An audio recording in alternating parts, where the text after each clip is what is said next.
Vamos a cerrar con esta sesión el programa de la semana, el programa de nuevos retos, pactos e iniciativas. En esta sesión vamos a replicar el desarrollo de la primera, porque hay un autor y una obra relevante como eje. Hoy, José Antonio Marina y su libro blanco sobre la profesión docente centrarán lo que en el enunciado de la semana llamábamos iniciativas. Como en las jornadas anteriores, el ponente ha tenido la gentileza de preparar un artículo que complementa su exposición y que permite su relectura, porque seguro que hay elementos de interés y que tendrán continuidad luego en el tiempo. Conversará a continuación con las responsables de educación de dos importantes medios de comunicación, Pilar Álvarez del País y Olga Rodríguez San Martín del Mundo. A las dos os agradecemos vuestra participación en esta jornada y sobre todo vuestro esfuerzo por sacar de esa zona de penumbra temas que sí interesan al conjunto de la ciudadanía, pero hay que encontrar el modo de que les lleguen. Muchas gracias por ese esfuerzo. Y esta vez sí, esta vez esperamos poder canalizar las preguntas de ustedes, la intervención que quieran hacer con preguntas y observaciones, y que escriban, por favor, lo que deseen a lo largo de la sesión, y lo cerraríamos en el coloquio. Y unas palabras, cómo no, sobre el ponente. José Antonio Marina es un profesor. A él le gusta presentarse como profesor de bachillerato, seguramente por su vocación, obviamente, pero quizá también porque fue uno de esos cuerpos profesionales que unieron prestigio, buen hacer y figuras relevantes. Es también filósofo, no solo como especialidad o cátedra, sino en el sentido griego, en el que encarnaban aquellas figuras que, según Platón, debían regir la república, la polis. Y persigue el quijotesco objetivo de reformar y mejorar la educación. Este personaje, síntesis de docente, pedagogo poco convencional y promotor de distintas iniciativas, desarrolla una extraordinaria actividad. Te agradecemos mucho la participación en nuestro foro, que hayas aceptado desarrollar esta sesión en torno a esa que hemos ido convirtiendo en estos días en un tópico, a esta columna vertebral de la educación, que es la profesión docente. Muchas gracias.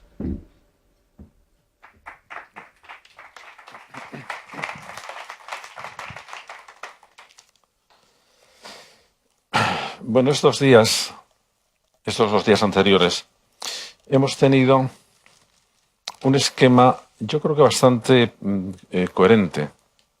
Hemos hablado de la situación de la educación, que lo hizo Mariano Fernández Benguita, cuyo libro La educación en la encrucijada les recomiendo fervorosamente. Y luego hemos tenido ayer otra sesión sobre el Pacto de Estado. Pero antes de hablar de la escuela, de la profesión, de la prosa, de la educación, que es horarios, que es formación, que es evaluación, que son presupuestos, sí me gustaría recordar que todas estas cosas dependen de la poesía de la educación y que muchas veces, metidos en el fragor diario, nos olvidamos de eso. Y por eso quisiera únicamente recordar una frase de Saint-Exupéry que dice: si quieres que construyan un barco, no pienses en cómo convencerles, no pienses en cómo premiarles, piensa en cómo despertar en ellos la nostalgia del mar. Y cuando estamos hablando de profesores, lo que yo creo que tenemos que hacer es también despertar esta cierta nostalgia de la creación educativa, de la navegación poética, que es enseñar. Ayer en la mesa del pacto no pude hacer dos preguntas que quería hacer a los interlocutores. Claro, todo el mundo estaba de acuerdo en la necesidad de un pacto. Pero eso me recordaba aquella anécdota de dos campesinos vascos. Uno se encuentra un amigo que sale de una iglesia y le pregunta: oye, Chomin, ¿y de dónde vienes? Pues aquí, de la iglesia. ¿Y de qué? Yo iba a hablar al cura. ¿Y de qué ha hablado? Pues ha hablado de Dios. ¿Y qué ha dicho? Pues parecía partidario. Con esto del pacto, todos somos partidarios. Ya, pero hay dos cosas. Primero, ¿cuáles son los obstáculos del pacto? Que es los que tenemos ya que empezar a ver si tienen arreglo o no tienen arreglo. ¿Cuáles son? Primero, el enfrentamiento entre educación comprensiva y educación diversificada, que engloba una que mencionó ayer Ángel, como si ya estuviera pasada, que es el enfrentamiento entre excelencia y equidad, que está anidado ahí, y que está también anidado y tiene que ver con la valoración del esfuerzo, que por razones misteriosas se ha convertido en un valor de derechas, y que tiene también influencia en cómo se concibe todo un sistema de becas. Si las becas son a la excelencia, si son al esfuerzo, si es un derecho general, ¿qué se hace con esto? En segundo lugar, la financiación de la enseñanza privada, es decir, de la enseñanza concertada. En tercer lugar, cómo se coordinan 17 sistemas autonómicos, en algunas cosas tan fáciles en principio de organizar como sería una cierta armonización curricular, puesto que nos ha invitado Santillana, como todas las editoriales, está padeciendo cosas tan absurdas como haber tenido que hacer 17 versiones de los textos de matemáticas, uno para cada una asignatura, uno para cada comunidad, en el mismo curso.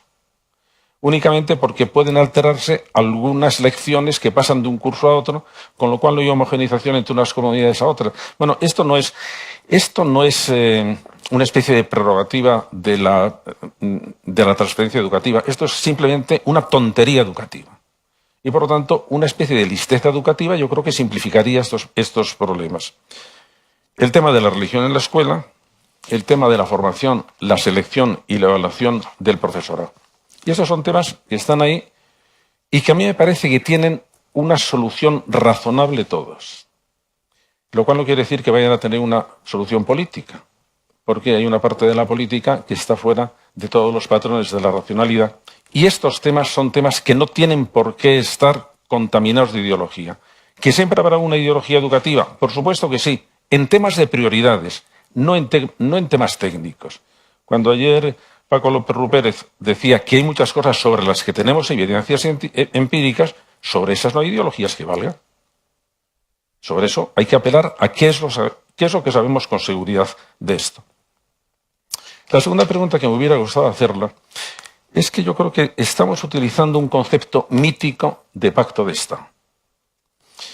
Algo así como el Deus ex machina que había en las tragedias griegas, que de repente venía un Dios de fuera que lo arreglaba todo. Te da la impresión de que cuando no sabemos qué hacer decimos, lo que nos falta es un pacto de Estado. Y ese pacto de Estado lo va a arreglar todo. Vamos a ver, un pacto de Estado no mejora la educación. Un pacto de Estado lo que hace es no empeorarla, que ya es bastante. Porque lo que dice es, vamos a marcar un campo de juego para que no pierdan ustedes el tiempo en ciertas cosas. Pero ahora que está marcado el campo de juego, a ver cómo arreglan esto. A ver cómo se enfrentan con los problemas, determinan los problemas y gestionan los problemas. En España, el gran pecado que ha habido siempre es que todo ministro ha pensado que con el boletín oficial del Estado se mejora la escuela. Y eso es falso. La escuela se mejora cuando mejoran los desempeños dentro del aula. Y desde que se hace una ley hasta que llega al aula, se puede perder por el camino. Pues, ¿por qué? Bueno, pues porque hay muchas resistencias, porque hay muchos despistes, porque hay mucho cara dura, porque hay gente que no quiere hacerlo. Y lo que nos interesa es, no hay una reforma educativa hasta que no se reforme lo que pasa en el aula. Y por lo tanto, a quien hay que acercarse es a los que están alrededor del aula. Y alrededor del aula están, en primer lugar, los profesores, en segundo lugar, el centro, en tercer lugar, los inspectores, y en cuarto lugar, las familias. Y si queréis ampliar, el barrio, el municipio y hasta llegar al boletín oficial del Estado, pues ya hace el recorrido. Bueno, ahora ya estamos en el tema que nos trae aquí hoy, que es, entonces, el libro blanco de la profesión docente tiene que ver con algo que afecta clarísimamente a la mejora de la educación. Sí, evidentemente. ¿Por qué? Bueno, porque somos los que estamos cerca del alumno y los que estamos encargados de hacer una cosa que ayer yo no entendí muy bien a Gabilondo. Creo que estaba radicalmente equivocado. Cuando dijo, no, es que lo importante es enseñar. A mí me recordó la anécdota de un profesor, no aprender, sino enseñar. A mí me recordó la anécdota de un profesor americano en una facultad de pedagogía que el primer día de clase dice a sus alumnos, que iban a ser futuros maestros, miren ustedes, yo he dedicado este verano a enseñar a hablar a mi perro. Está ahí fuera y si quieren ustedes le introduzco para que les haga una demostración. Sí, que pase. Entra el perro, se tumba delante de la mesa, pasan 5 minutos, el perro no dice nada, pasa otros 5 minutos, el perro sigue sin decir nada y ya se levanta un alumno. Señor profesor, su perro no habla. Y el profesor dice, observación muy aguda y además muy importante para su profesión. Yo he dicho que había enseñado a hablar a mi perro, no que mi perro hubiera aprendido. No, lo nuestro es que aprendan. Nuestra tarea es que aprendan. Porque el verbo enseñar tiene 2 significados. Uno que es absoluto, yo enseño si enseño lo que sea, la pierna. Y otro que es recíproco, yo enseño cuando alguien ha aprendido. Y hasta que no ha aprendido, no he enseñado nada. Lo he mostrado, pero no he enseñado en ese sentido. Y nosotros lo que somos en este momento somos expertos o especialistas en aprendizaje, expertos en que aprendan. Y esa es la formación que tenemos que tener. Y mientras no sepamos cómo conseguir que nuestros alumnos aprendan, no lo estamos haciendo. Entonces aquí es donde se plantea el problema. Claro, el problema está, el libro, en realidad, el título del libro tiene una cierta historia. Cuando el ministro me encargó que hiciera un libro sobre la función docente. Yo dije que no, que sobre la función docente no me interesaba, que me interesaba sobre la profesión docente. ¿Por qué? Porque me parece que ese es el tema importante, entre otras cosas porque hay 150.000 profesores que no son funcionarios y que, por lo tanto, si queremos ver cómo se da, qué tenemos que hacer para diseñar una profesión docente, tenemos que ver qué es lo que sucede en estos 2 casos, en los que son funcionarios y en los que no, que cada uno tiene su problemática especial. Pero además añadí una cosa de la profesión docente y de su entorno educativo. ¿Por qué? Porque el profesor no es un ser aislado, aunque la ideología profesoral en España ha creado una especie de relación mística del profesor con su burbuja de alumnos, y aquí que no entre nadie, que esto es una relación absolutamente personal. Eso hace, por ejemplo, que en un estudio como el TALIS, hecho por la OCDE en 20 países, los profesores de secundaria españoles dicen 2 cosas. Una, el 40% de ellos nunca les ha dicho a nadie si estaba dando bien o mal las clases. Y segundo, más del 80% nunca había asistido a la clase de un compañero ni nunca había dejado que un compañero entrara en su clase. De manera que es una especie de autismo místico, que es que nadie intervenga en la relación mía con mis alumnos. No, eso es un disparate. Eso es un disparate, entre otras cosas, porque quien realmente educa no es el profesor aislado, sino es el centro. Y nuestros profesores, es decir, yo también incluido, no hemos sabido nunca colaborar unos con otros. Los claustros no funcionan. Es triste decirlo, que funcionan mejor en la enseñanza concertada que en la enseñanza pública, y eso es un problema. Y no nos damos cuenta que tenemos que hacer un tipo de colaboración entre asignaturas o entre departamentos. Cuando nosotros en la enseñanza secundaria copiamos el sistema de departamentos de la universidad, copiamos lo malo de la universidad en ese sentido, porque ya cada uno tenía relación con su departamento y no con el resto de las asignaturas. Y eso en enseñanza secundaria es disparate. Más ahora que estamos en un sistema de competencias que es transversales. en que nos dicen que todas las asignaturas tienen que colaborar con las otras asignaturas. Si yo no voy a los demás profesores, si no hago planes de currículos integrados con ellos, si no hago proyectos comunes con las otras, ¿cómo voy a desarrollar las competencias? De manera que el aprender, que el tener la conciencia de que en la figura del profesor que necesitamos está como una de sus competencias básicas que tiene que colaborar con otros profesores, eso es una cosa nueva porque no la hemos tenido hasta ahora. Pero está dentro, no solo en contacto con los otros profesores, no solo en el claustro, es que está dentro de un centro. Y dentro de un centro, pues la figura del director, que es una figura muy demagógicamente politizada en España, es un tema que no se puede hablar de él. Me parece que es un disparate el que no tengamos, y es una de las cosas que proponíamos en el libro blanco, que no tuviéramos un cuerpo muy especializado, muy de alto nivel, con muchísimas competencias, sabiendo mucho de pedagogía, sabiendo mucho de organizar a la gente, sabiendo mucho de ampliar los proyectos de los centros, porque tienen que expandirse, tienen que salir fuera de la escuela. No podemos esperar que la gente venga a la escuela. ¿Qué hacemos nosotros si sabemos en la escuela que un porcentaje del fracaso escolar depende de lo que pasa en las familias? Decimos, yo no tengo nada que ver, o intentamos acercarnos a las familias. ¿No sería la escuela la institución para poder concentrar y canalizar una serie de iniciativas educativas o de responsabilidades educativas que hay? Por ejemplo, los servicios sociales de los ayuntamientos, por ejemplo, las fundaciones o las ONGs que hay cerca, por ejemplo, las empresas que hay cerca del centro educativo, por ejemplo, todas aquellas instituciones que se acercan a la familia. Pero si es que necesitamos hacerlo, porque mientras no se demuestre lo contrario, nosotros somos defensores de nuestros alumnos. Y por lo tanto tenemos que vigilar por ello. Y el derecho a la educación no es ni el derecho de los padres a educar, ni el derecho del Estado a educar, ni el derecho de los profesores a educar, es el derecho de todos los niños a ser bien educados. Y ahí tenemos que hacerlo nosotros, porque ¿quién va a pensarlo si no? Sus padres no, porque no lo saben. El Estado no, porque tampoco lo sabe. Nosotros somos los que tenemos la obligación de ser la conciencia educativa de la sociedad y tenemos que pensar por la sociedad en términos económicos, en términos educativos. Y tenemos que hacerlo nosotros, que somos lo que pasa en las aulas. Y es muy triste decirlo, pero la universidad no nos ayuda. No nos ayuda, no se acerca a nosotros. Nosotros somos de tercera categoría, nosotros, bueno, es una cosa rara, bueno, eso da igual. Y eso es un problema y a lo mejor sale luego en el coloquio. De manera que tenemos, al hablar de la profesión docente, tenemos que hablar también de los directores de centros. Tenemos que hablar también de los departamentos de orientación. Los departamentos de orientación en este momento son absolutamente fundamentales. Tenemos 2 estudios hechos el año pasado, los 2 en Cataluña.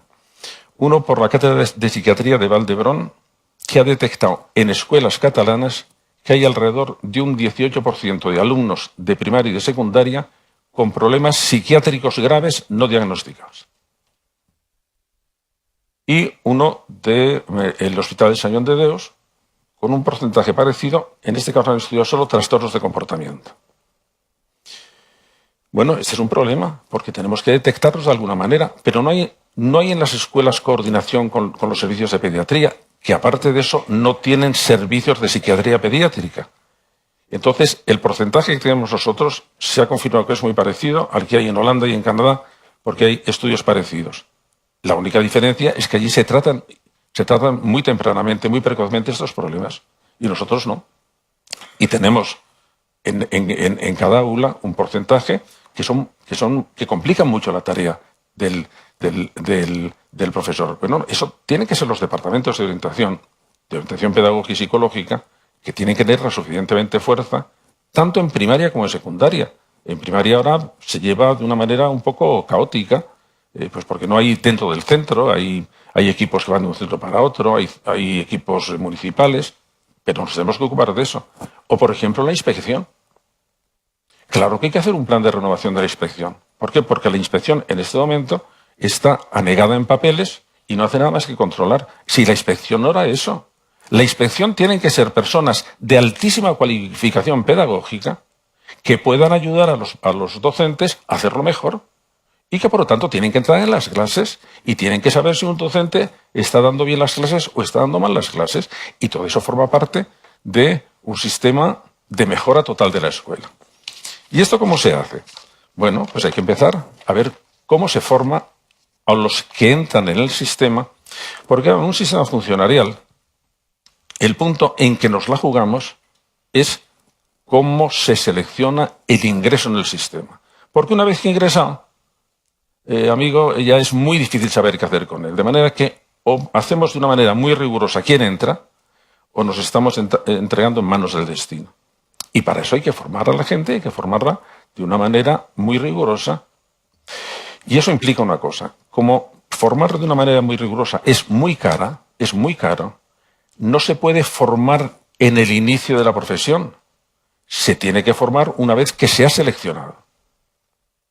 En ese sentido, lo de la propuesta del MIR, que efectivamente hace muchos años que lo propusieron Eugenio Nassarre y Francisco López Rupérez, da una solución.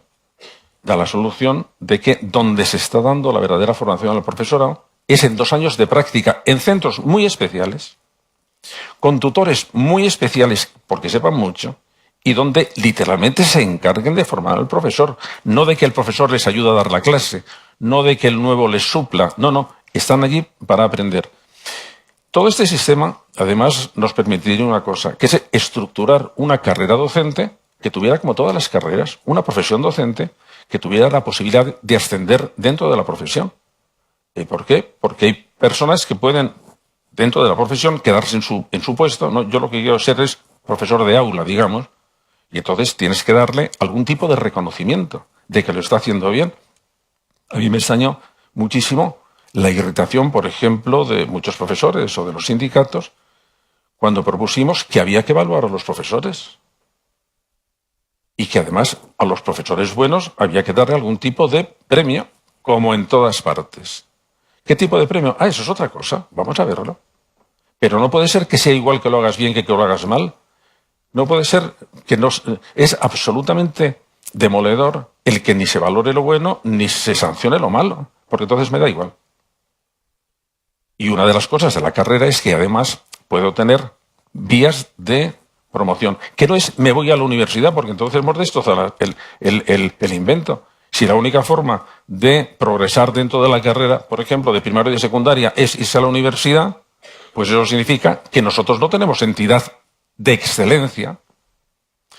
Y miren ustedes, yo hace poco estuve discutiendo en un debate y yo defendí una cosa que a mi contrincante le parecía escandaloso, porque decía que Einstein posiblemente hubiera sido un fatal profesor de secundaria. ¿Por qué? Porque son profesiones distintas. Y saber mucho de física no asegura que vaya a ser un buen profesor, porque el profesor es otra cosa. Y eso es muy complicada. Muy complicada porque estamos jugando en muchos territorios al tiempo, y en muchos territorios muy complejos, y estamos muy metidos en problemas que van más allá del aula y que no nos podemos cerrar, porque sabemos muchísimo de los alumnos y muchas veces somos nosotros la última posibilidad de salvación que tienen los alumnos, de salvación o de ayuda, y por lo tanto tenemos que tener clara conciencia de cuál es nuestra misión. Pero es que podemos diseñar ascensos dentro de la carrera, y además por 2 vías. Uno es que quieran dedicarse realmente al progreso académico y que de profesor puedan pasar a catedrático, puedan pasar a jefe de departamento, puedan pasar a tutores de esa asignatura, puedan pasar a inspectores de esa asignatura, porque claro, la inspección tiene que ser por áreas y tiene que ser por asignaturas. Una persona que sea de matemáticas entra en una clase de inglés y no sabe si lo está dando bien o mal, por mucho que se empeñe, porque no lo puede hacer. Y eso es una vía académica. Y otra es la vía de gestión. Necesitamos tener buenos gestores, necesitamos tener buenos directores, necesitamos tener buenos inspectores de gestión, necesitamos tener buenos técnicos en las comunidades autónomas. Y entonces vamos a ofrecer a quien entra en la carrera docente, no como ahora, que si entra como funcionario en el nivel 21, 40 años después sale con el nivel 21. No, eso no anima a nadie. Y necesitamos traer a los mejores a educación. El plan que están haciendo en muchos países, la verdad es que yo sepa solo lo han conseguido, según dicen, en Finlandia, en Singapur y en Corea, en los demás no, es ojalá el 30%, ojalá el 100% de los profesores de primaria y de secundaria procedieran del 30% de los mejores expedientes de todas las carreras. ¿Por qué? Porque eso significa, muy bien, que la gente que verdaderamente tiene brillante viene a la enseñanza. Y entonces es cuando empezaremos a valorar la enseñanza y a tener prestigio de la enseñanza. Todas estas cosas son complejas, sí, son complejas. ¿Se pueden hacer? Por supuesto que se pueden hacer. Por supuesto que se pueden hacer.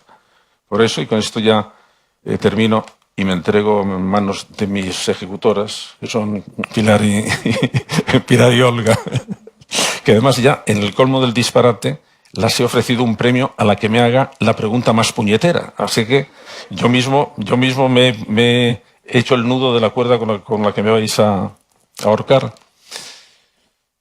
Pero he hecho una propuesta a todos los partidos que estoy seguro que no van a aceptar, que lo llamo Objetivo 5-5-5, que significa que nosotros podemos tener un sistema educativo de alto rendimiento, vamos a poner Finlandia para entendernos, en el plazo de 5 años, teniendo como presupuesto el 5% del PIB, que eso ya lo hemos tenido y que por lo tanto es accesible para nosotros, porque claro que nos encantaría tener el 7% como Suecia, pero si supeditamos el tener un buen sistema educativo al tener el 7% del PIB del presupuesto, es una magnífica excusa para no hacer nada. Ah, no, como no tenemos el 7%, no, con el 5% se puede tener un sistema de alto rendimiento. Y el otro 5 es cumpliendo 5 objetivos educativos, mensurables y además que se pueden realizar en 5 años, que son los siguientes. En primer lugar, reducir el abandono escolar al 10%, que es lo que nos pide la Unión Europea, y que algunas comunidades, como por ejemplo el País Vasco, están cerca de eso.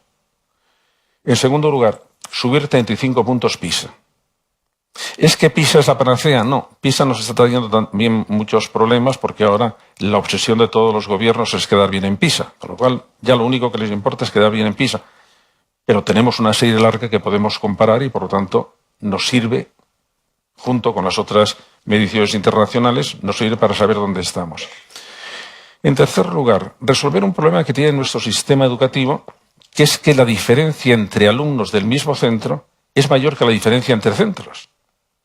Y que entonces de lo que se trata es de acortar la diferencia entre los mejores y los peores alumnos, acercándola a los mejores, que nosotros tenemos una franja muy pequeña. Cuarto lugar, atender a los niños y a los adolescentes con necesidades educativas especiales. Bien por abajo o bien por arriba. Los que se nos descuelgan porque aprenden más despacio y los que se nos descuelgan porque aprenden más rápidos. Y quinto, necesitamos introducir lo que empieza a llamarse ya las destrezas del siglo XXI, que unas son de conocimiento y otras son, como ayer recordaba López Rupérez, las non-cognitive skills, que lo que se trata es, lo que dicen es, ya, tengo el conocimiento, y ahora acabo con él. ¿Qué hago con el conocimiento? Porque el conocimiento se me puede quedar inerte. Y lo que necesitamos es que sepan muchas cosas y además que sepan usarlas bien. Bueno, yo creo que esto sí se podría conseguir en 5 años, se podría conseguir con el dinero. ¿Que se va a conseguir? Pues no lo creo. Pero no lo creo además por una razón que ahí tenemos que disfrutar, que ahí tenemos que difuminar las culpas. Y que por eso a mí me gustaría, y era por lo que tenía tanto interés en que vinieran a esta sesión tanto Pilar como Olga, es porque sí necesitamos tender un puente entre la escuela y la sociedad, en los dos sentidos. Que la sociedad se entere de lo que hacemos y que la sociedad nos ayude. Y a mí me gustaría, no solo a ella, sino a los que están en medios de comunicación, lanzar un pequeño reto a la sociedad, pero que tendría un efecto realmente importantísimo. Hacer una especie de campaña para que por lo menos un mes apareciera en las encuestas del CIS la educación como la primera preocupación de los españoles. Un mes solo. Porque iba a ser para decir al gobierno que esto lo hemos tomado en serio. Después desaparecería, porque a la sociedad española no le interesa la educación, pero conseguir que por lo menos durante un mes dijeran, aquí estamos, posiblemente entonces cambiaría mucho la actitud de los políticos y a lo mejor es verdad que teníamos el objetivo 5-5-5, así que voy a ver ahora si las convenzo. Muchas gracias.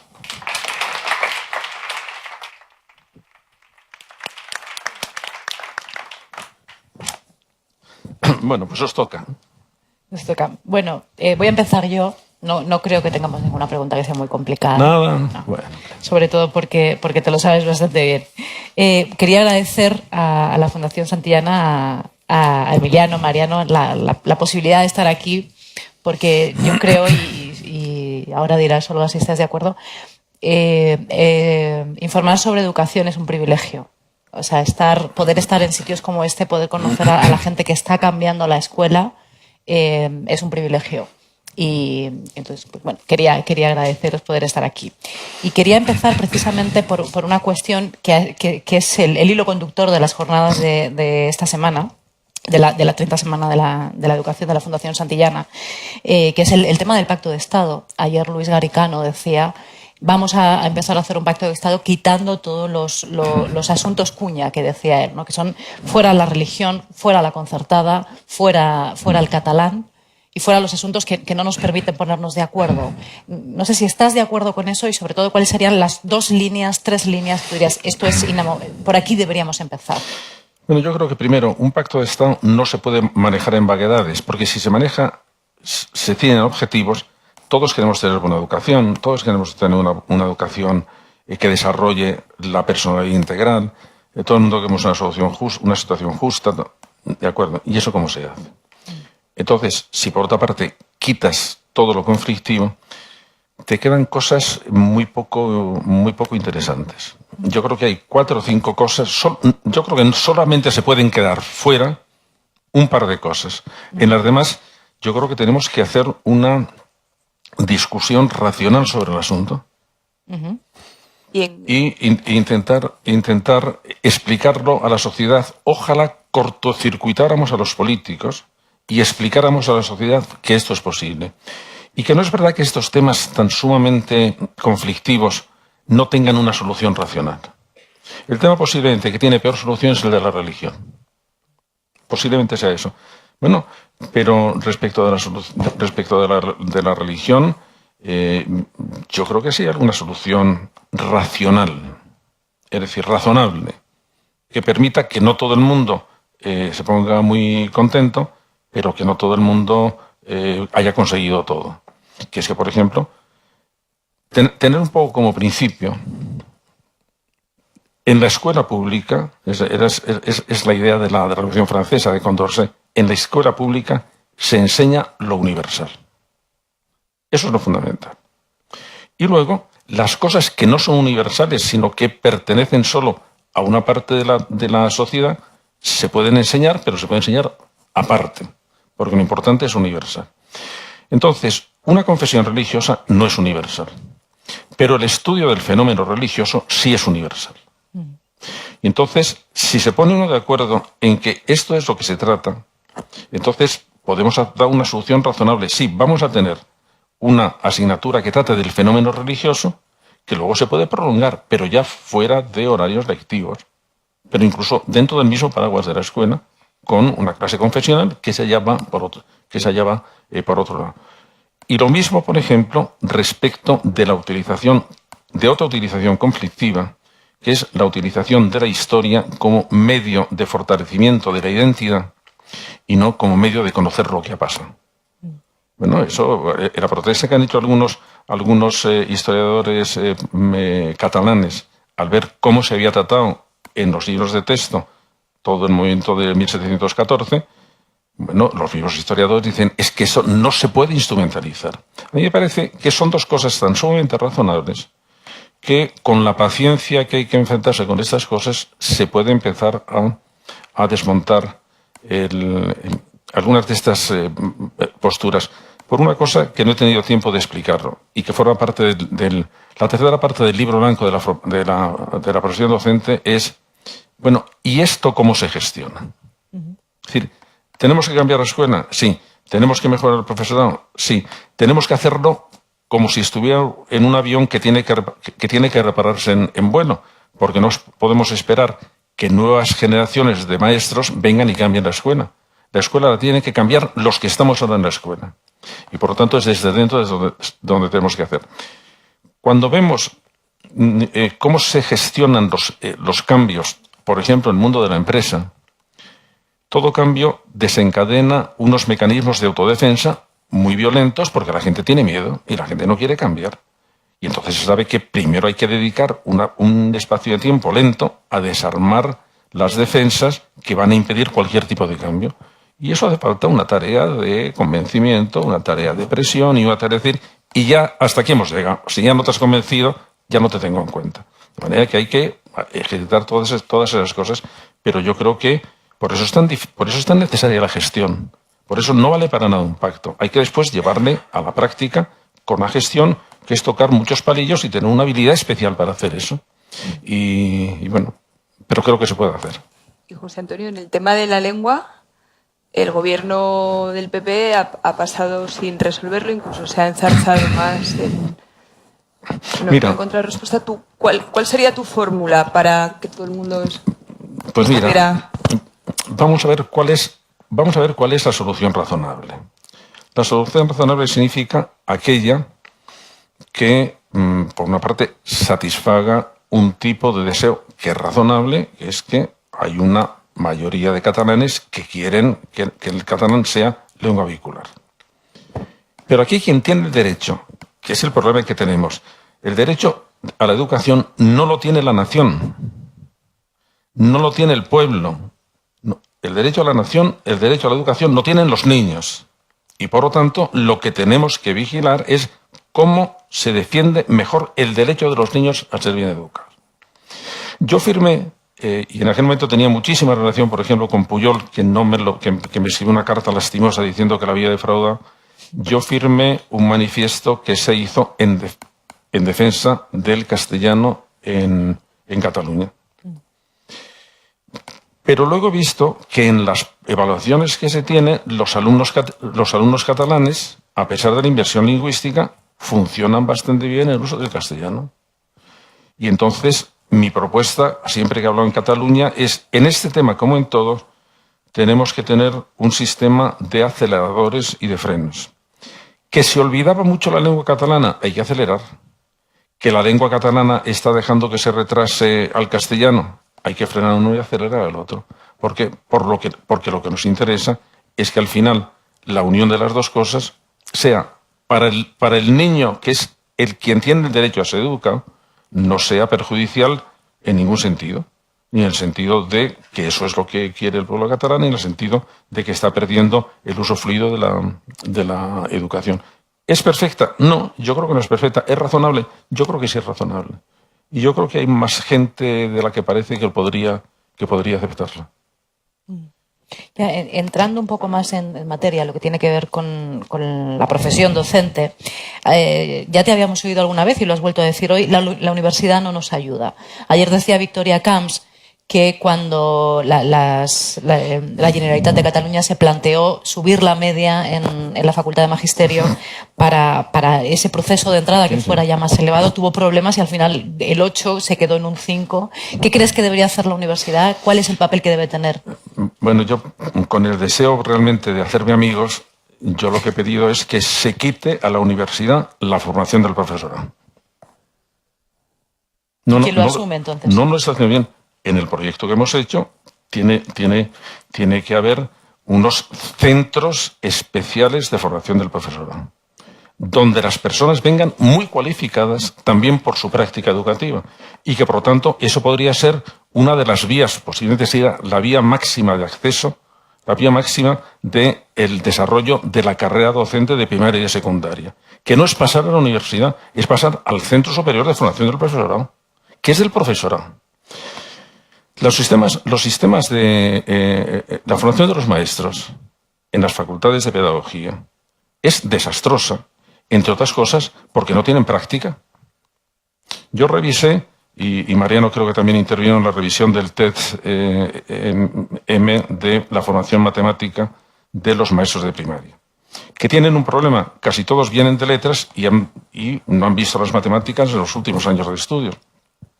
Y entonces la enseñanza que daban allí, que extrañaba mucho a los que esta sección 20 y tantas naciones, que extrañaba mucho a los que hicieron la encuesta, fue que los maestros españoles sabían mucha didáctica, pero no sabían matemáticas. Sabían mucha didáctica de las matemáticas, pero no sabían matemáticas. Y se ponían, bueno, este sí que es la cuadratura del círculo. O sea que no saben matemáticas, pero saben enseñarla. ¿Y esto cómo lo hacen? Pues no lo hacen. Y segundo, que sí es verdad que el práctico es una tercera parte del programa. Pero allí con la información que daban las universidades, decían que el practicum no se hacía a lo largo de la carrera, como estaba recomendado, sino que se unificaba todo al final de la carrera.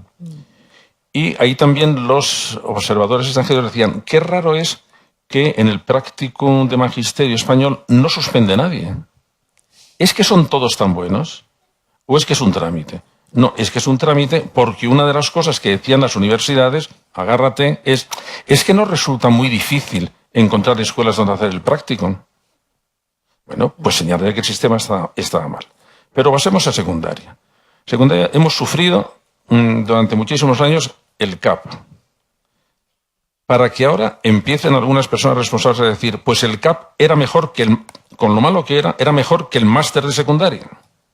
Ya mira, además aquí tenemos un testigo de mayor excepción, Mariano Pérez Ceguita, que dirige un máster de secundaria y que las críticas que le has hecho, por ejemplo, bueno, en varias ocasiones... Puedes hablar cuando quieras por alusiones, ¿eh? Bueno, las críticas es absolutamente demoledora. Esto hay que quitarlo. Esto hay que quitarlo porque no hay un programa integrado del máster. La gente que da la cogen a lazo. Hay muchos que no han visto un alumno en su vida. Y dice, bueno, ¿y estos me van a enseñar a mí algo? Esos no tienen nada que enseñarme. No tienen nada que enseñarme. Y entonces, antes naturalizó una cosa que a lo mejor en teoría estaba bien hecha y, por lo tanto, como han tenido las responsabilidades, como no las han cumplido, es que no les interesa o no lo saben hacer. Entonces hay que quitárselo. Pero vamos, hay que quitárselo ya. O ponerles las peras a cuarta. No. Tomar el pelo a los profesores, eso es muy grave. Y en este momento, pero además pasa una cosa, es que hay un vicio, hay un pecado original. La Universidad Española no le interesa la docencia. Se ha metido en una especie de autoespejismo. Yo creo que es una especie de intoxicación, que es que lo único que importa es la investigación. Aunque sea una tontería, pero bueno, la investigación. Y la docencia no, eso ya se da por hecho. De manera que en todo, para poder justificar los sexenios, que es el único proceso de evaluación que se tiene, si es bueno o mal profesor no se tiene en cuenta. Y se tienen en cuenta únicamente las investigaciones. Señal de que no les interesa la docencia. Pero vamos, teniendo en cuenta eso, teniendo en cuenta que un profesor que verdaderamente le interesa la docencia, pero que no investiga, porque eso ya lo decía Ortega, que son dos cosas distintas. Que uno es ser buen profesor y otra cosa es investigador, que son dos cosas distintas. Como si yo dejara la parte de docencia, es que no me interesa. Es que considero que los alumnos en la universidad pues son, como me dijo a mí un eximio catedrático de filosofía, esa es la parte mala de la universidad, que tenemos alumnos. Hombre, pues mira, un poquito fuerte, ¿eh? Ayer mencionó Garicano el estudio que Bert encargó sobre la universidad, que a mí me pareció que estaba bien hecho y que nunca más se supo. Y una de las cosas que decía es que, naturalmente, que las universidades deben buscar la excelencia. Pero tienen que saber qué tipo de excelencia quieren. Y que puede haber universidades excelentes en docencia y universidades excelentes en investigación y que no tiene por qué ser todo un revolutum.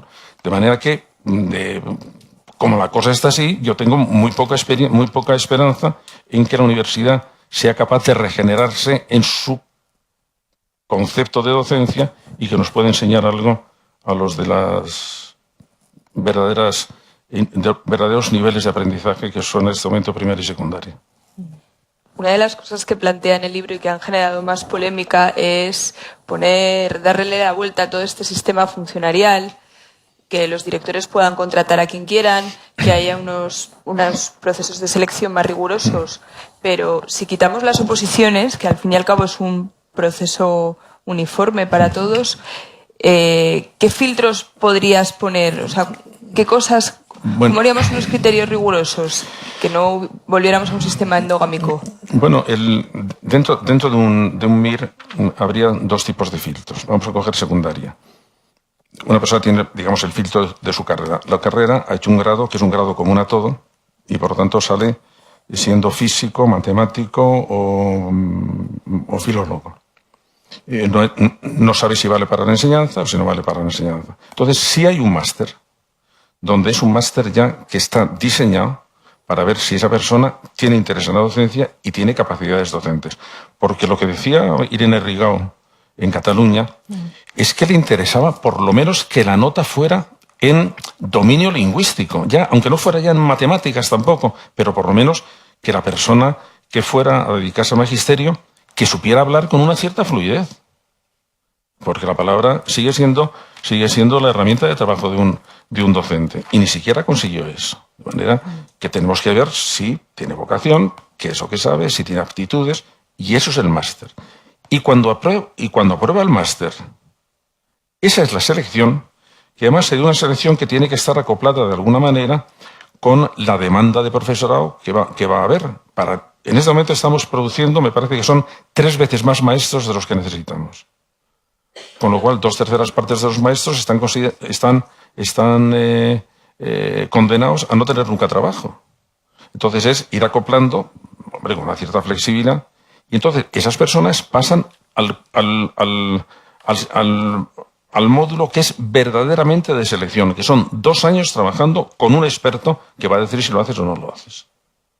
Y por lo tanto, donde está la selección son en los 2 años de prácticas tutorizadas dentro de este proceso del MIR. O sea, y si no la apruebas, no la apruebas. Y si no la apruebas, te quedas ahí. Pues no lo has hecho, pues no vales. Pues no te interesa. Y entonces, a partir de ahí, ya sí habrá los que vayan a la enseñanza funcionaria, pues a lo mejor tienen que hacer las pruebas que diga el ministerio o la autoridad correspondiente, y en la concertada, que también tiene que pasar este MIR, pues nos contratarán como se hace ahora. Con una cosa importante, que es los procesos de formación del profesorado son competencia estatal. Y por lo tanto, esto tiene que ser una prueba a nivel de todo el Estado.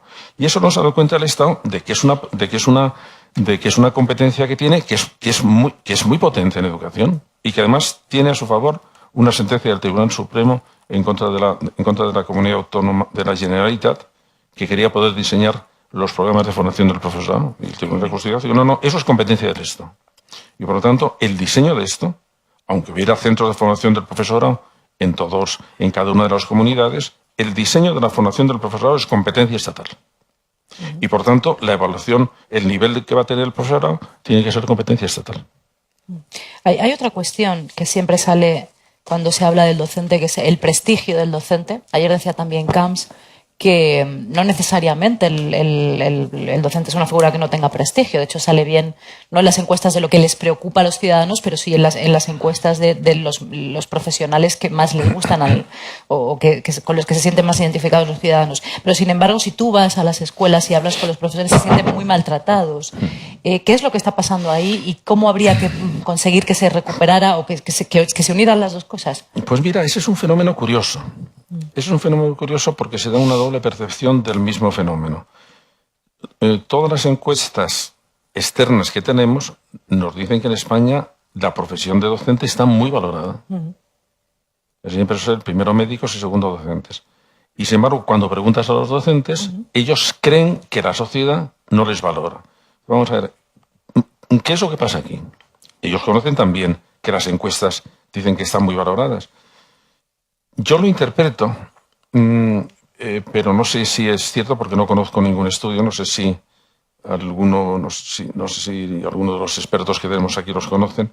Yo creo que es que la percepción que tiene el docente de la idea que tiene la sociedad de su trabajo viene de su círculo más inmediato, que suele ser la relación con las familias. y la relación conflictiva con las familias, que en este momento se está generalizando. Y que entonces, cuando piensan, ¿qué piensa la sociedad de nosotros? Es, ¿y qué piensan los padres que vienen a protestar? Y claro, eso es una visión de la realidad muy distinta.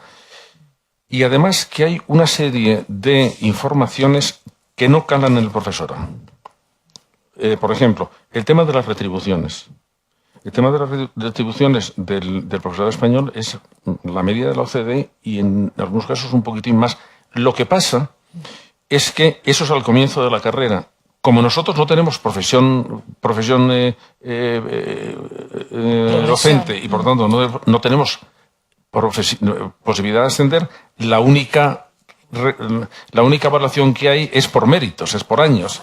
Y entonces eso aplana un poco las retribuciones, pero no hay mucha diferencia entre los, de manera que eso es un mito también, que es un mito equivocado. El mito del número de alumnos por clase. Nosotros estamos más bien en la parte europea que tiene menos alumnos por clase.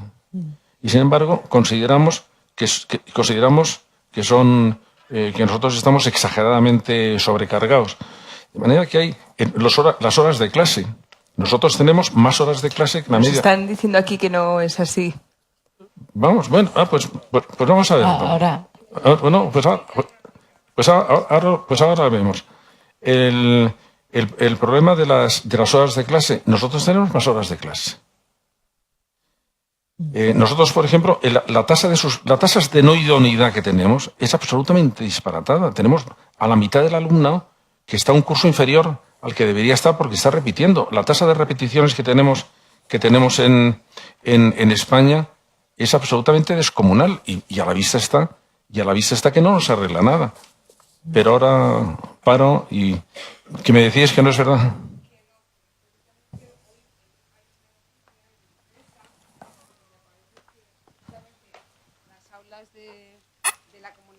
De Madrid.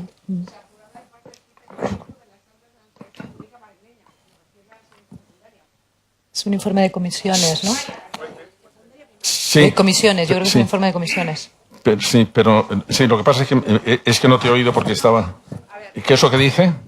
Saturadas más del 15% de las aulas de la enseñanza pública madrileña, de primaria y de secundaria, que hay un 15% más de la ratio, lo que se refiere. Bueno, yo lo que te he dicho, y eso lo puedes ver, por ejemplo, en el estudio del Banco de Bilbao y Vizcaya que se dio antes de ayer, en general, no en un caso particular, en general, la ratio en España es una ratio, ahí sí que no sé, no creo equivocarme, ahí sí que Mariano y Paco supongo que tendréis, es inferior a la media de la OCDE. ¿Es correcto? Y de la UE también. De la web. Hay una cuestión que yo creo que requiere aclaración.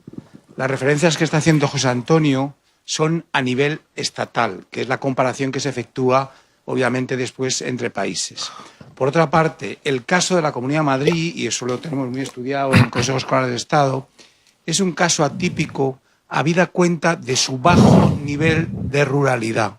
Es decir, cuando las poblaciones los procesos escolares están, digamos, muy empaquetadas porque no hay dispersión de la población, las ratios alumnos por unidad tienden a crecer. No es el caso, por ejemplo, de Galicia, con un nivel de ruralidad muy amplio, o de Asturias, que en ese caso las ratios alumnos por unidad tienden a decrecer. Entonces, a efectos de extrapolar la situación de Madrid al resto de las comunidades autónomas, pues tenemos un problema de rigor, si lo extrapolamos sin más, porque por medio está el factor ruralidad y nivel de dispersión de la población que incide claramente en la cifra correspondiente. Digamos, eso es algo conocido y que debemos de tomar en consideración cuando se hacen las comparaciones, hacerlas en términos homogéneos. Y la comparación que estaba haciendo José Antonio era a nivel estatal. Sí. Y es que ya no es, yo creo que se trate de nivel comunidad, sino que creo que en la ratio hay un factor fundamental y es la disciplina en el aula. No es lo mismo tener 30 alumnos en disciplina que tener 50, perdón, lo estoy diciendo al revés, tener 50 alumnos con una buena disciplina, con una buena actitud hacia aprender, hacia el profesorado, que tener 20 o 30 en una indisciplina insoportable. ¿Es usted docente? Sí. No, claro, por eso una de las cosas que tiene que haber en el cálculo ideal de las ratios es, en primer lugar, cuál es, digamos, la condición de los alumnos. Por ponerte un ejemplo, en un centro, en un aula, donde haya un porcentaje. Yo tengo ahora un colegio que dirigimos nosotros, tenemos un porcentaje de 2 niños con graves necesidades educativas, en un caso son de autismo y en otro caso son de síndrome de Down, en primaria. Un niño, esa clase necesita tener una ratio más baja. ¿Por qué? Porque tiene alumnado mucho más complejo.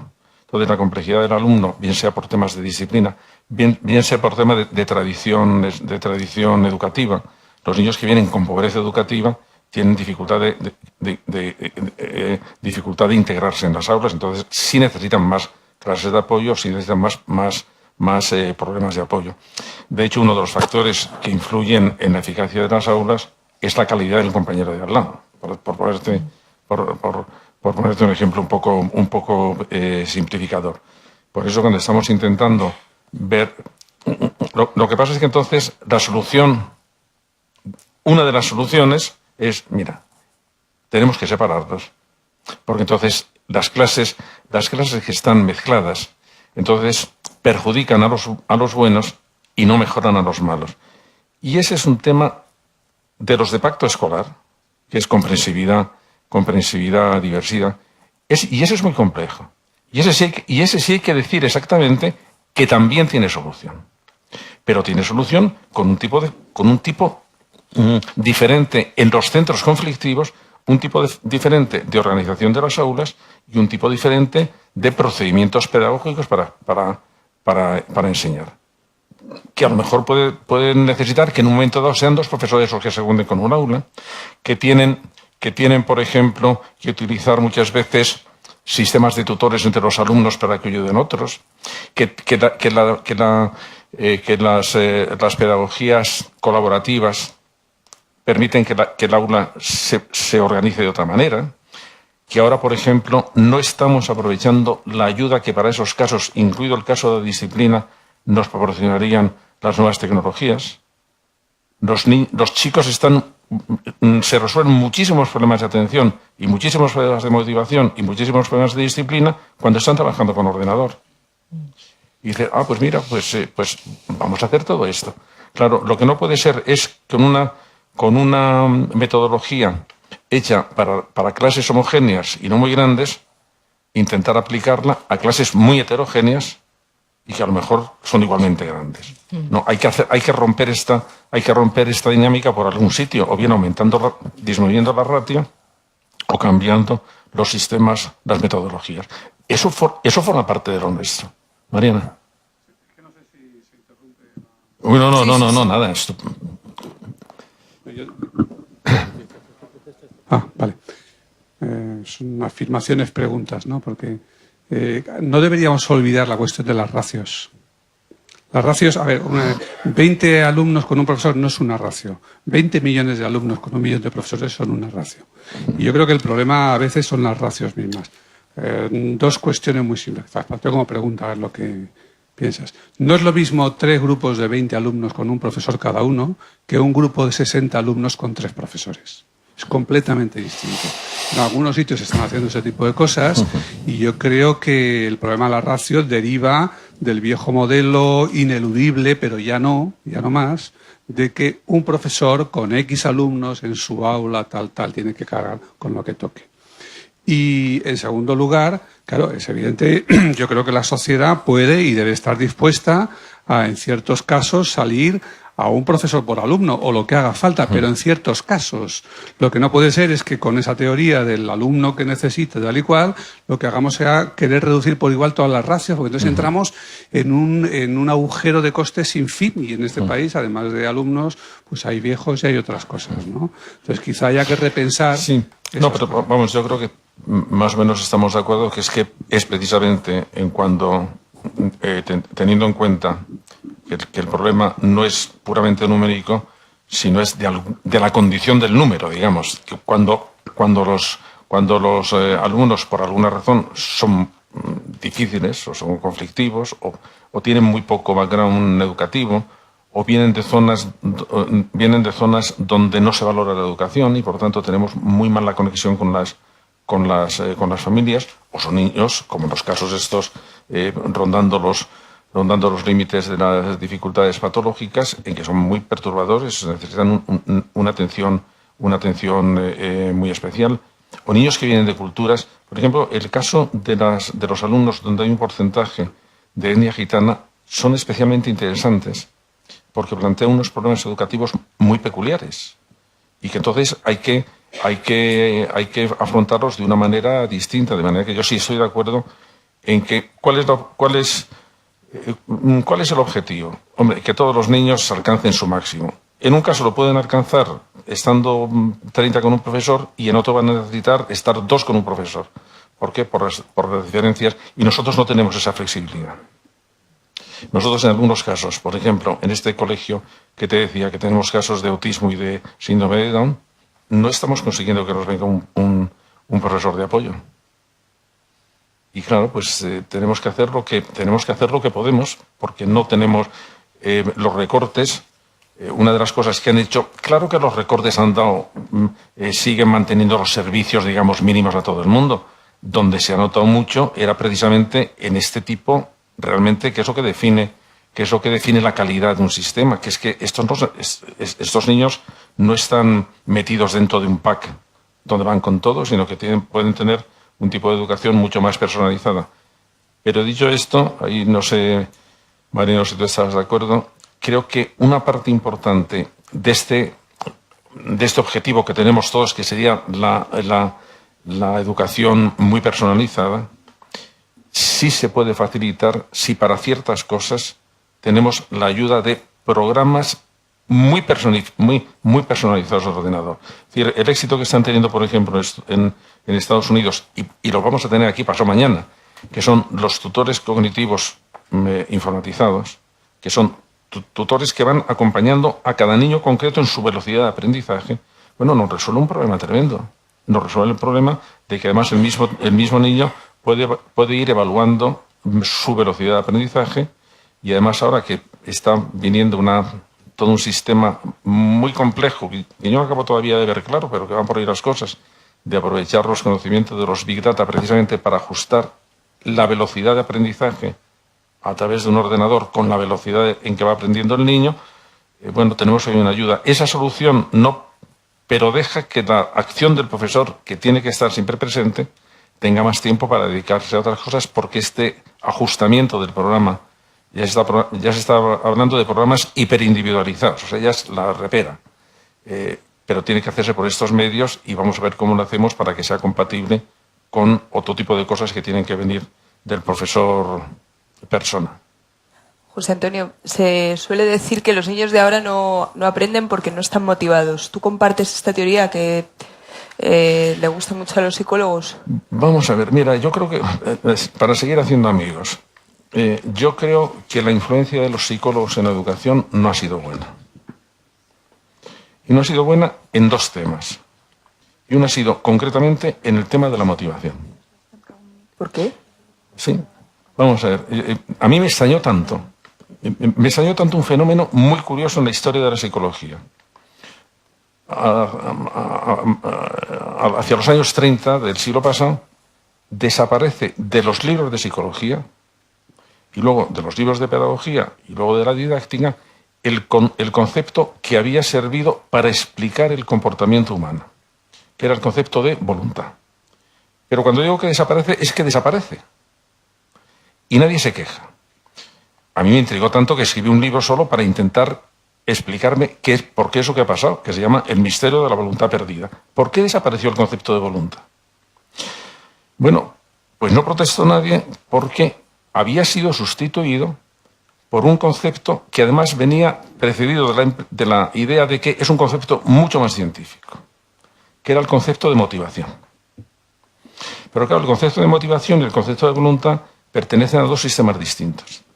En la voluntad yo decido lo que hago, en la motivación el motivo me impulsa a hacer una cosa. Entonces, si yo no tengo la motivación, no puedo hacerlo. Y eso se nos ha colado en la escuela y nosotros aceptamos como una especie de dogma, hombre, es que si el niño no está motivado, ¿cómo va a estudiar?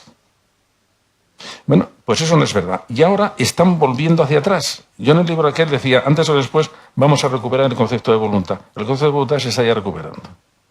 Y se está recuperando además en la escuela, no con el nombre de voluntad, sino con el nombre de funciones ejecutivas, que son las que deciden lo que hago. Y claro, cuando empiezas ahora a ver a algunos de los psicólogos que nos han estado dando la vara con la motivación, de decir, como por ejemplo a los discípulos de Albert Ellis, bueno, yo creo que ha llegado ya el momento de decir a nuestros alumnos, a nuestros clientes, o a lo que sea, atención, que podemos realizar una acción aunque no estemos motivados para hacerla. Dices, oye, ¿y qué has estado estudiando? ¿Qué has estado diciendo? ¿Qué has estado diciendo?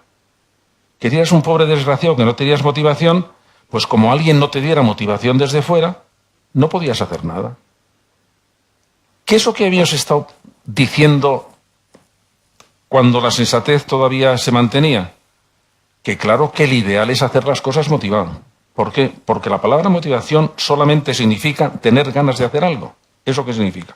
Y claro que si tienes ganas de hacer una cosa, la haces con más facilidad, con más ánimo. ¿Y qué pasa si no estás motivado? Pues que lo haces por otros motivos. Por ejemplo, pues porque es mi obligación. El concepto de obligación se ha perdido en la pedagogía.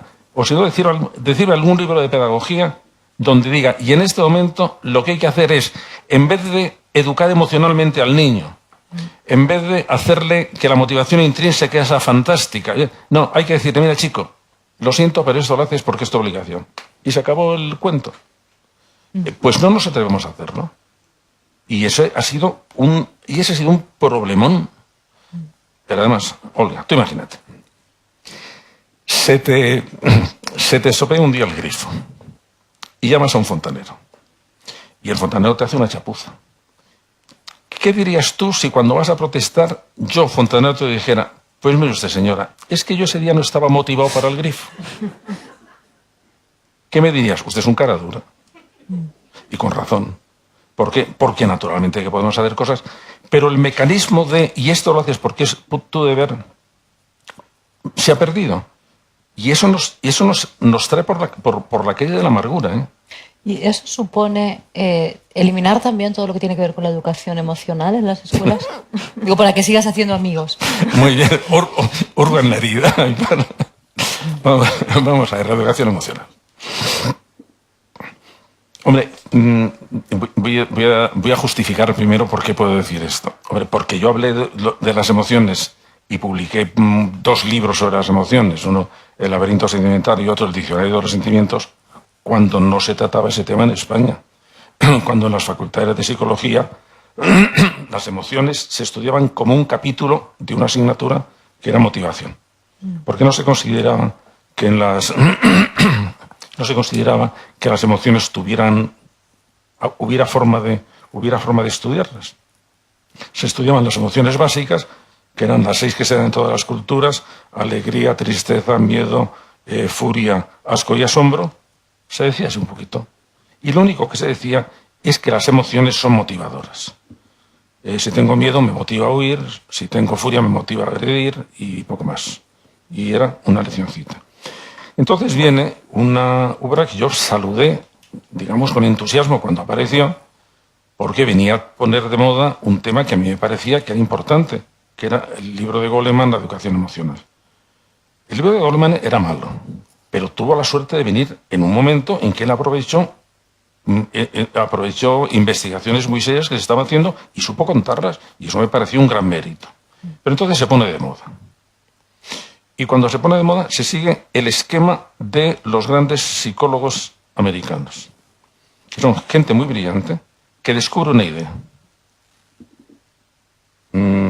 La educación emocional, las inteligencias múltiples, el flujo, la determinación, los hábitos de pensamiento.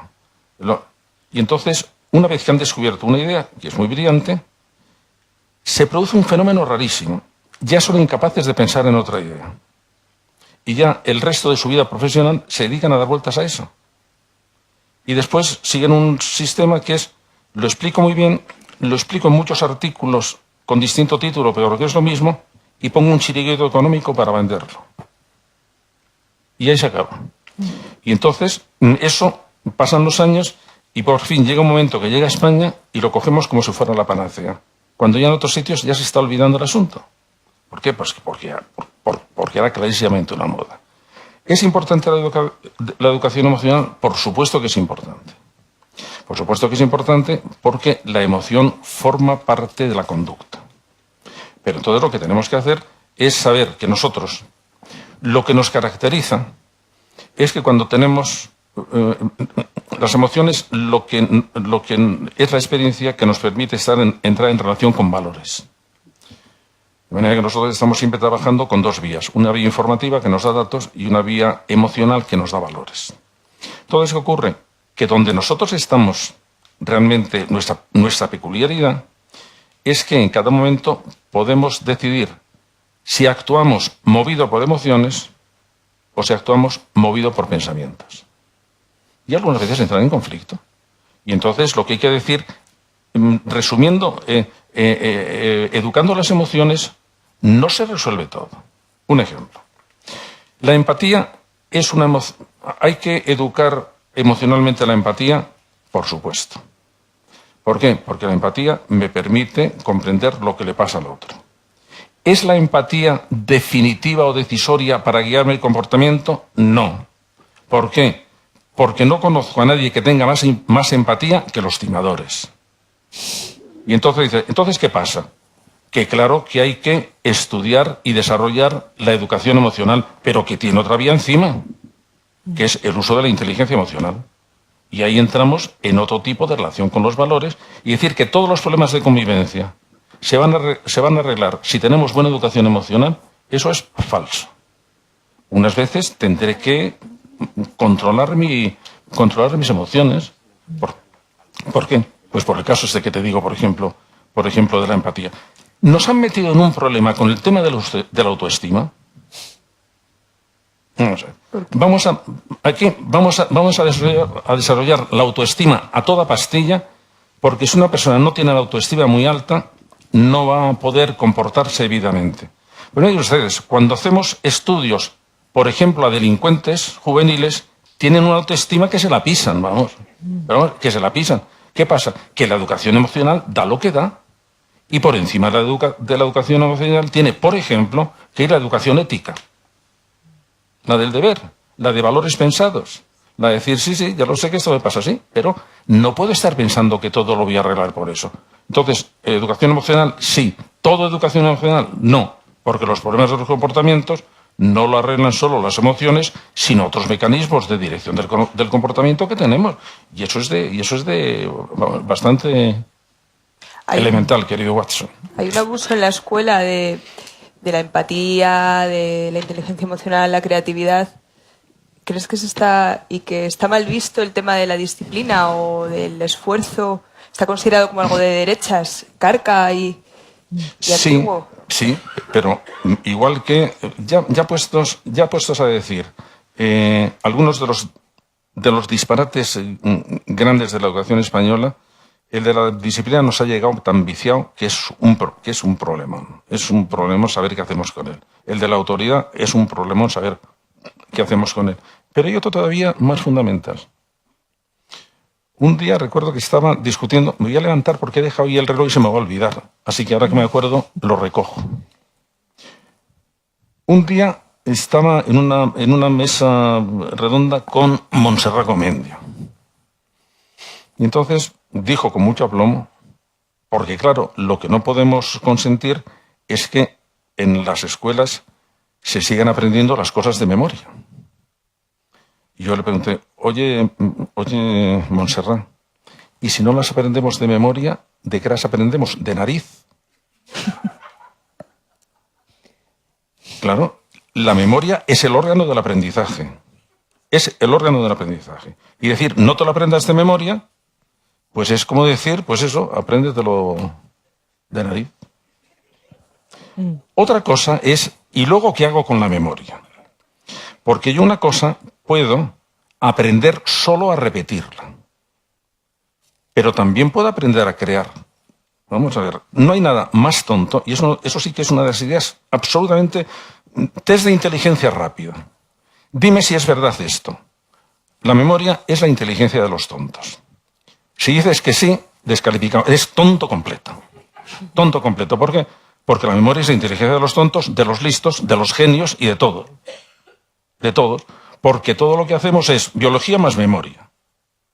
Y donde ha aparecido la gran evolución humana es porque fuimos capaces de aprender con mucha más rapidez y aprender cosas distintas. Y lo que nos define como especie no es ser animales racionales, que no acabamos de saber cómo es la mezcla, sino que somos la única especie que educa a sus crías. Y al educarlas está configurando la memoria de sus crías. Y está haciendo que la memoria de sus crías, en muy poco tiempo, sea capaz de absorber lo que la humanidad ha tardado por lo menos 200.000 años en inventar. Y por eso son tan prodigiosos los niños. Pero decir que no es de memoria... Y entonces, ¿cómo funciona la memoria? Bueno, pues hay una memoria que funciona de manera espontánea. Hay una memoria que recoge que se queda con las experiencias que tienen una serie de características. Pero lo que caracteriza nuestra memoria, y por eso ahí es donde las funciones ejecutivas y lo demás se mezclan, es que nosotros podemos decir, quiero aprender esto. No sabemos cómo lo hacemos, pero nosotros podemos decir, mira, mañana a las 10:05, en punto, empiezo a aprender chino. Y entonces lo que hago es que estoy dirigiendo mi memoria, estoy configurando mi memoria. ¿Por qué juega tan bien Nadal? Porque ha desarrollado su memoria muscular de una manera absolutamente colosal. ¿Y cómo lo ha hecho? Pues repitiendo. ¿Cómo se configuran los hábitos de la inteligencia, los hábitos de las emociones, los hábitos ejecutivos? Pues como los hábitos de jugar al tenis, repitiendo. Entonces, ¿qué pasa? Que tenemos una idea de... lo importante del aprendizaje es comprender. No, esa es la primera fase del aprendizaje. Primero comprendo. Sí. Y luego me lo aprendo. Porque son dos cosas distintas. ¿Y cómo se aprenden? Pues tenemos unos procedimientos que son... Ahí la neurociencia nos está diciendo muy bien cómo funciona. Todo es que empiece a ser muy activo la actividad en el engranaje de la memoria, pues aumenta la retentividad. Bueno, sabemos cómo hacerlo. Pero eso sí que es una de los disparates que se nos ha metido en la escuela, el pensar que el aprendizaje no tiene nada que ver con la memoria y que no debemos fiarnos y que no debemos cultivar la memoria.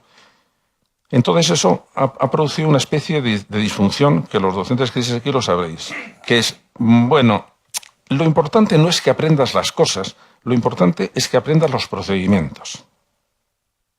Sí, ¿y cómo aprendo los procedimientos si no hay cosas que procedimentalizar, digamos? Bueno, pues lo que estamos haciendo con la ayuda, que en esto no es buena, de las nuevas tecnologías, es que nuestros alumnos manejan la información de una manera habilísima y cuando han terminado de manejarla no se acuerdan de nada. De nada. Y ¿y de qué te ha servido? Pero oye, es que te presentan un trabajo maravilloso y cuando le dices, oye, ¿y de qué va esto? Y dice, no me acuerdo. Fijaos que yo estuve tentado y lo intenté algunas veces. A mí los trabajos me los hacéis con ordenador, pero me los presentáis escritos a mano. Con la idea de decir, mira, por lo menos cuando tengas que escribirlos a mano, a lo mejor tienes suerte y te quedas con algo, ¿no? Porque el corte y pega ha sido absolutamente